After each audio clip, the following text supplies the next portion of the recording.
Assalamualaikum warahmatullahi wabarakatuh. Saya Ceria Rizky Ramawati dari kelas 2A akan menjawab soal UTS pada hari ini.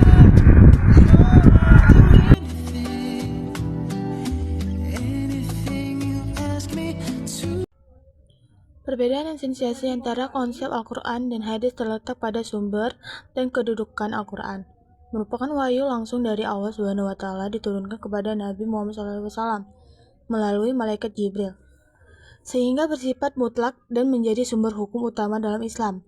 Sedangkan hadis adalah segala perkataan, perbuatan, dan ketetapan Nabi Muhammad SAW yang berfungsi sebagai penjelasan atau tafsir dari Al-Quran, sehingga kedudukannya sebagai sumber hukum kedua.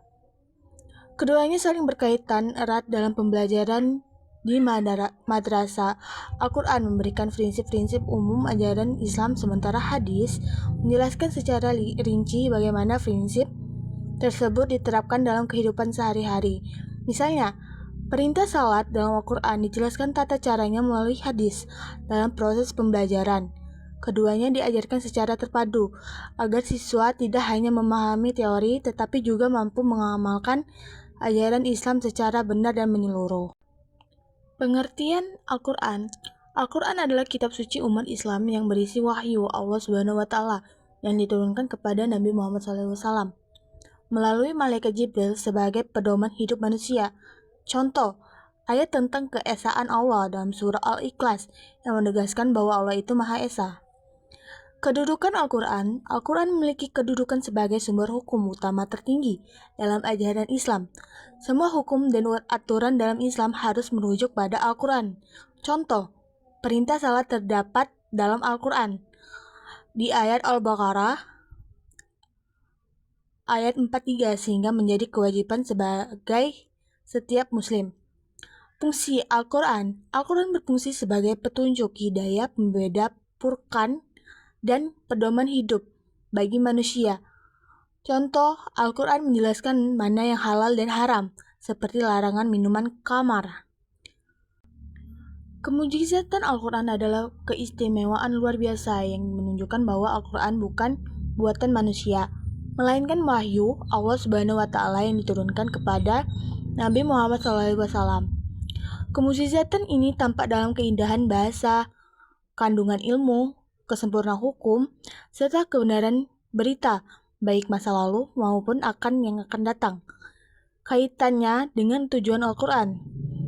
Kemujizatan Al-Quran menjadi bukti kebenaran ajaran Islam dan pertunjukan untuk menjadi petunjuk hidup atau hidayah bagi manusia karena sifatnya yang luar biasa.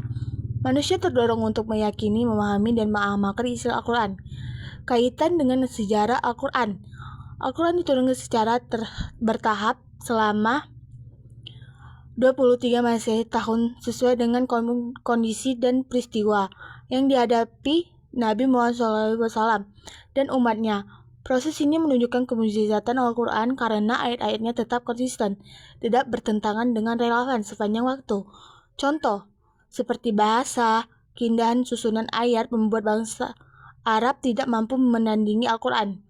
Ilmu pengetahuannya menjelaskan tentang pencipta manusia dari setetes air, atau sejarah kisah umat terdahulu seperti kaum Nabi Nuh sebagai pelajaran bagi manusia.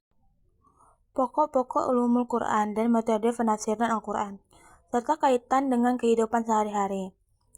Pokok-pokok ulumul Quran. Ulumul Quran adalah ilmu yang membahas segala hal tentang Al-Quran, baik dari segi turunnya penulisannya hingga pemahamannya. Pokok-pokok meliputi asbabun nuzul, membantu memahami konteks ayat. Contoh, ayat tentang larangan khamar turun bertahap sesuai kondisi masyarakat. Makkiyah dan Madaniyah, mengetahui ayat yang turun di Mekah atau Madinah. Contoh, ayat Makkiyah lebih menekankan akidah, sedangkan Madaniyah banyak membahas hukum. Nasikh dan mansyukh, ayat yang menghapus atau digantikan hukum sebelumnya. Contoh, perubahan arah kiblat dari Baitul Maqdis ke Ka'bah. Qiraat, menjaga keaslian bacaan Quran. Tafsir Al-Quran, ilmu untuk memahami makna ayat secara benar. 2. Metode penafsiran Al-Quran. Beberapa metode utama dalam penafsiran Al-Quran antara lain tafsir bil matsyur, Menafsirkan ayat dengan ayat lain, hadis atau pendapatan sahabat. Contoh, menjelaskan tata cara salat melalui hadis Muhammad SAW. Tafsir bil ra'yi menggunakan pemikiran dengan tetap berlandaskan kaidah ilmu. Contoh, penafsiran ayat tentang alam dikaitkan dengan pengetahuan. Tafsir tematik mengkajikan ayat berdasarkan tema tertentu. Mengumpulkan ayat tentang pendidikan atau akhlak. Tafsir tahlil menafsirkan ayat secara berurutan dari awal hingga akhir. 3. Kaitan dengan kehidupan sehari-hari. Ulumul Quran dan metode tafsir sangat penting agar umat Islam memahami Al-Quran dengan benar, tidak salah tafsir, mengamalkan ajaran Islam secara tepat seperti tata cara ibadah dan muamalah, menghadapi masalah modern dengan mengambil solusi dari Al-Quran melalui penafsiran yang relevan.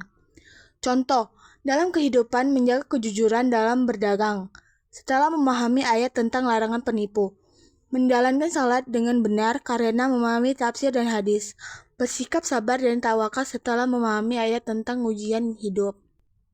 Kesimpulannya, ulumul Quran dan metode tafsir membantu manusia memahami isi Al-Quran secara mendalam sehingga ajarannya dapat diterapkan secara nyata dalam kehidupan sehari-hari. Sekian, terima kasih. Itu saja yang dapat saya sampaikan dalam penjabaran jawaban UTS Al-Quran dan Hadis.